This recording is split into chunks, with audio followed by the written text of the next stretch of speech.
ایک شخص آکے کھڑا ہو گیا ہے سب کے سامنے میدان پہ اور کیا کر رہا ہے؟ اپنے نظریات بیان کرنے جا رہا ہے. یہ منظر ہے الہ آباد کے میدان کا, ٹھیک ہے. اور یہاں پر اب جناب حضرت اقبال کا نام لیتے ہوئے میں سب سے پہلے ان کا تعارف انہی کے الفاظ میں یہاں کرواتا چلا جاؤں گا. اس کے بعد چند ان میں سے نظریات میں سے چند خیالات لوگوں کی حصوں کو اور لوگوں کے خیالات اور نظریات کو جھنجھوڑنے کے لیے اپنے ناظرین سے شیئر کروں گا. کہ حق سے فرشتوں نے, تعارف اقبال ہے جناب, بڑا بندہ ہے تو تعارف بھی بڑے لیول کا بنتا ہے. کہ حق سے فرشتوں نے اقبال کی غمازی, کہ حق سے فرشتوں نے اقبال کی غمازی, گستاخ ہے کرتا ہے فطرت کی حنا بندی. خاکی ہے مگر اس کے انداز ہیں افلاکی, خاکی ہے مگر اس کے انداز ہیں افلاکی. رومی ہے نہ شامی ہے کاشی نہ سمرکندی. سکھلائی فرشتوں کو آدم کی تڑپ اس نے. حضرت اقبال کا تعارف جیسے میں نے ابھی آغاز میں کہا کہ جتنا بڑا قد ہے تعارف اتنا ہی آج بنتا تھا حضرت اقبال کے لیے.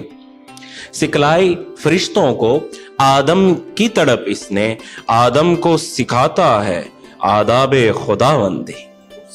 یہ تعارف حضرت اقبال. تعارف حضرت اقبال ایک شخص کے لیے, لوگوں کے لیے, لیکن یہ تعارف نظریہ ہے. اقبال سر سے پاؤں تک ہمارے لیے نظریے کا نام ہے.